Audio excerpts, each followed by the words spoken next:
शेतकरी बंधूंनो, आपली सुद्धा हळद अशा प्रकारे आपल्या हळदीचे पाने करपत आहेत का, किंवा आपली हळद पिवळी मोठ्या प्रमाणामध्ये आपल्याला दिसत आहेत का? तर हा व्हिडिओ आपल्यासाठी आहे. नमस्कार शेतकरी बंधूंनो, माझं नाव प्रवीण पवार, सुखकर्ता कृषी विकास केंद्र कोळगाव, तालुका हातगाव, जिल्हा नांदेड. आज दिनांक 15 जुलै 2026. शेतकरी बंधूंनो, सध्याच्या परिस्थितीमध्ये सर्वात जास्त जर फोन येत असतात तर बरेच शेतकरी आम्हाला फोन करतात की आमची हळदी खूप मोठ्या प्रमाणामध्ये पिवळी पडलेली आहे, किंवा त्याच्यावर पांढरे चट्टे पडत आहेत, किंवा अशा मोठ्या प्रमाणामध्ये हळदीचे पाने करपत आहेत. तर यावर आपल्याला उपाययोजना म्हणून सर्व शेतकऱ्याला माहिती व्हावीसाठी आपण थोडक्यामध्ये माहिती देणार आहोत. शेतकरी बंधूंनो, आपण याच्या मागलं मुख्य कारण समजून घेऊ की आपली हळद असं का होते.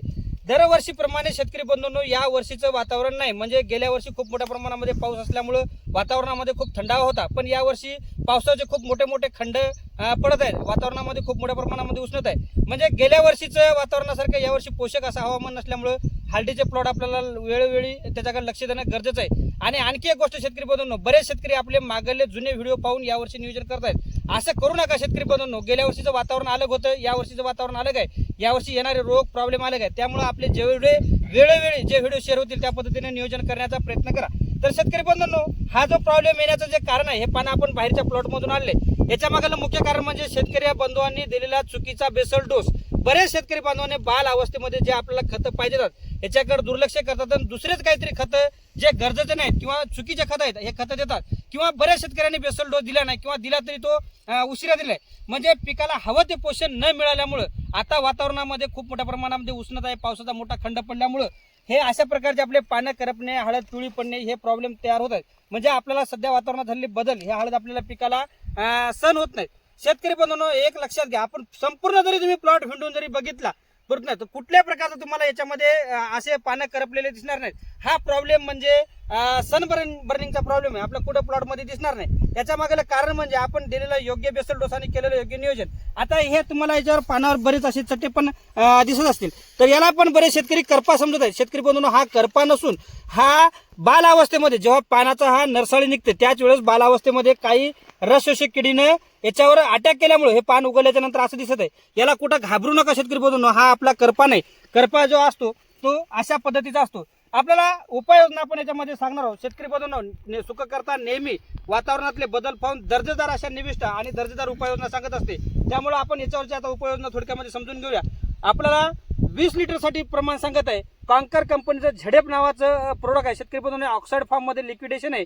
याचं झेडेपचं प्रमाण 20 लिटरसाठी तुम्ही 50 ml घेणं गरजेचं आहे. दुसरी गोष्ट, स्वरूप कंपनीचं फायटोमॅक्स नावाचं प्रोडक्ट आहे. शेतकरी बंधूंनो, NOCA द्वारा हे प्रोडक्ट प्रमाणित आहे. विशेष म्हणजे आता सध्याच्या परिस्थितीमध्ये पिकाला प्रकाश संश्लेषण क्रिया बरोबर व्यवस्थित चालत नसल्यामुळे आता उष्णतेमुळे आपल्याला जे झाडामध्ये क्लोरोफिल सप्लिमेंटची जे गरज आहे हे पूर्ण होत नाही. म्हणजे झाडामध्ये हरितद्रव्य निर्मिती करण्यामध्ये खूप मोठ्या प्रमाणामध्ये अडचणी येत आहेत. त्यामुळे हळद पिवळी पडणे आणि पाण्या करपणे प्रॉब्लेम येत आहे. त्यासाठी आपल्याला स्वरूप कंपनीचं फायटोमॅक्सचं जे प्रमाण आहे ते 10 ml घ्यायचं आहे. हे क्लोरोफिल सप्लिमेंट म्हणून बाजारपेठेत उपलब्ध आहे. हरितद्रव्य निर्मितीसाठी खूप अतिशय उपयुक्त प्रोडक्ट आहे. शेतकरी बंधूंनो, आपल्या हळदीवरचा जो पिवळेपणा आहे तो लवकरात लवकर कमी होऊन झाडामध्ये हरितद्रव्य निर्मितीला चालना मिळण्यासाठी तुम्ही मॅग्नेशियम सल्फेट 100 ग्राम घेणं गरजेचं आहे. त्याच्यासोबतच हे जे पाने करपलेले आहेत याच्यापासून आपल्याला भविष्यामध्ये करपा रोग बळावू नये, म्हणजे आपला आतापासून तो प्रॉब्लेम वाढू नये म्हणून आपण सुमोटोमो केमिकलचं कंटेस्ट प्लस नावाचं प्रोडक्ट 40 ml घेणं गरजेचं आहे. याच्यामध्ये हेक्साकोनाझोल 5% SC फॉर्म मध्ये दिलेलं आहे. तसेच शेतकरी बंधूंनो, आपण दिलेली औषधं संपूर्ण व्यवस्थितपणे उन्हापासून त्याचं संरक्षण झालं पाहिजे. उन्हामुळे ते औषधं खराब होऊ नये आणि पूर्ण झाडावर ते व्यवस्थित विस्तारित होण्यासाठी अपेस कंपनीचं सिलिकॉन बेस्ड स्टिकर 10 ml घेणं गरजेचं आहे. हे सर्व प्रमाण शेतकरी बंधूंनो आपण याच्यासाठी 20 लिटरसाठी सांगितलंय. कोणाच्या हळदीवर काही पोंग्यामध्ये आळी वगैरे असतील, कीटक असतील, तर त्याने एखादं क्लोरेंड्रानिलिप्रोल नावाचं प्रोडक्ट तुम्ही घेऊ शकता. EC फॉर्म मधले कीटकनाशक सध्या वापरू नका. एवढ्या उष्णतेमध्ये EC फॉर्म जर तुम्ही वापरलं तर आपलं नुकसान होणं अटळ आहे.